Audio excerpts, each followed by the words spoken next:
talk about women empowerment, there are essentially 5 components. 1, women's sense of self-worth. 2, women's right to have and to determine choices. 3, their right to have access of opportunities and resources. 4, their right to have power to control their own lives, both within and outside the home.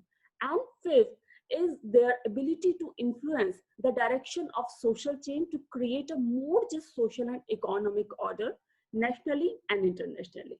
Well, guys, if we talk about women empowerment and gender equality, that still remains a huge, huge challenge in many parts of the world. That includes Central and East Europe too. Joining us today from Serbia, an expert who has worked immensely in this direction, and her name is Marija Stankovic. She's a women's rights activist, and she has also worked for gender equality, peace building, and reconciliation.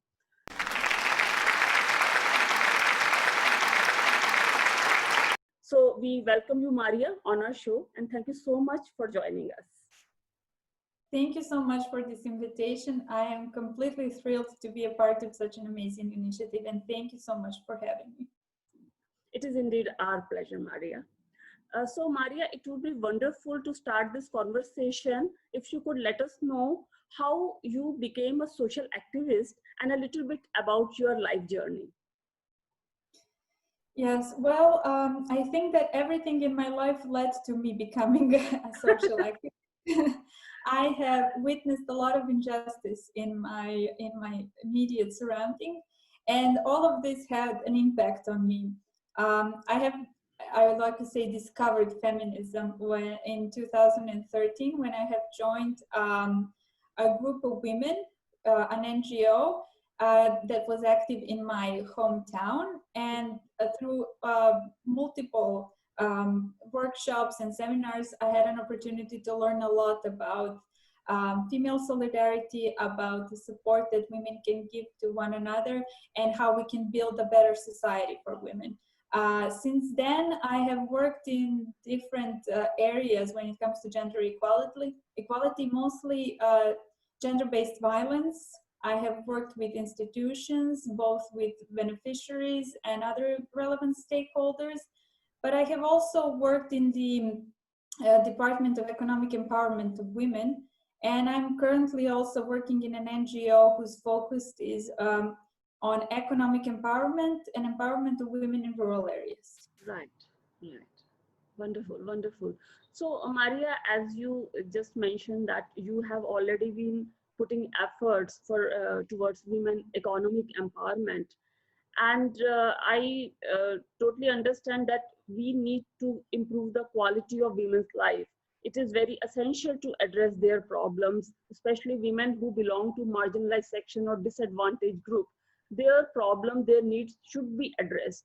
So what efforts so far your NGO has been making or has made in this direction?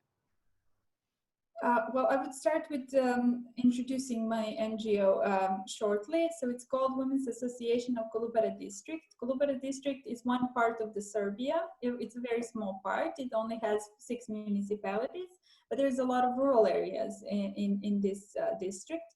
And after a few years of work, we have actually witnessed that needs of women from rural areas have been completely neglected, both by system and by society. Mm-hmm. And we have actually tried to reach out to women and hear what are their needs, what are their problems, what are their interests, what are they facing, how are their every life look like. And this took quite a lot of effort. We are a very small team of 4, but very enthusiastic 4 women, right, who are very willing to give their own, all of their resources to have a successful impact. Right. So we are currently implementing 2 projects that are supported by UN Women. And one is focused on economic empowerment of women in agriculture. There are a lot of women farmers who've been unrecognized by the systems. So we have tried to make some systematic changes in this field, and we have tried to also organize workshops and seminars that would enhance their knowledge and could actually make their businesses more successful. And the other one is about invisible work of women.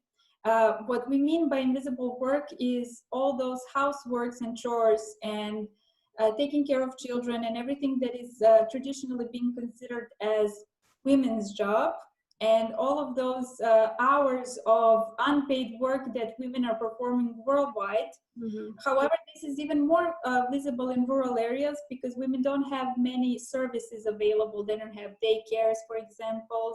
They don't have healthcare institution where they can take their elder members of their family. So there's a lot of issues, and this has been a burden that women have taken on themselves.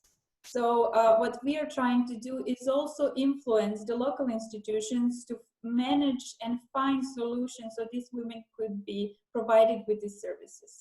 Right. So I understand what you have just explained, that you have been training rural women, especially women who is living in eastern part of Serbia.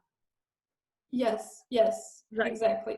So what challenges do you think, or you have seen or observed, that women in rural Serbia and women in urban Serbia, they are facing, and they're different, because overall all women are facing something or the other. There are challenges, but the challenges which are being faced by rural Serbian women or urban women must be different. So what challenges do you feel are different for rural Serbian women? Well, first of all, there's always this level of patriarchal structure that is present in urban surroundings. It's not present at that level. In rural areas, people are more traditional. They are more relying on their traditional roles, and they're kind of supporting these patriarchal roles who've been there for centuries. In these terms, this means that women are more, they have more responsibilities, less voices, and less decision making. Okay. For example, it is very visible when it comes to ownership of the land or the farms. Majority of the farms and the land is actually the ownership is the owners of this entities are males, and although women are doing majority of work, they are invisible to a law, which means that they often don't have a right to have healthcare. They don't have right to have any type of social services available for them, and this causes a great challenge for their everyday life. Most of them haven't visited doctors in ages because of this issue. They don't have a right for retirement because they don't have this type of they don't have any type of payment made, although it is possible. Serbian law recognizes this as to have a farmer retirement. However, because there is a need to have a monthly payment in order to obtain this in later years, male men in the household basically are those who are making those payments only in their own names and completely leaving women out of the system. So they are basically economically dependable, and they depend on the male members of their families. So this is how it's functioning. So male members of the family predominantly are taking care of funds, finances, and all economic needs. So, my last question, which is about this COVID times, which is indeed very, very hard times for all the countries. So how women of marginalized sections are being supported by NGOs during these times? Well, luckily, there have been a lot of initiatives for women to receive support in these quite challenging times, I have to say, and very unpredictable, both economically and health-wise and security-wise, and in any other aspect that a person could possibly think of. Most of the initiatives were related to gender-based violence, who's been increasing due to the quarantine and people staying at home more. And a lot of support has been directed in this section.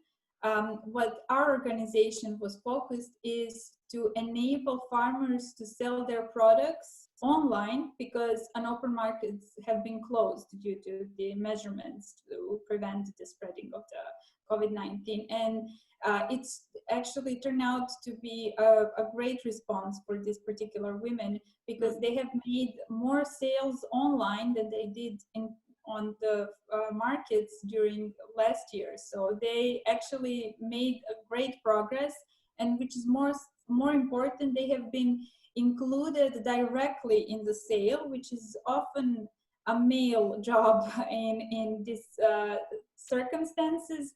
And when it comes to open market, men are those who are actually carrying the goods to a market and selling it. But now women are able to do that from their own homes. They only need to pack their goods and then send it, and that's all that it takes. And the response has been incredible. And people from urban areas are actually very grateful that they have ability to buy fresh fruits and vegetables who are mostly organic. So this was a great initiative, and we take a great pride of enabling this to women, because I really think it had a great impact. So Marija, thank you so much for being with us and having such an insightful conversation. Thank you so much once again, and thank you so much guys for watching. Take care and bye.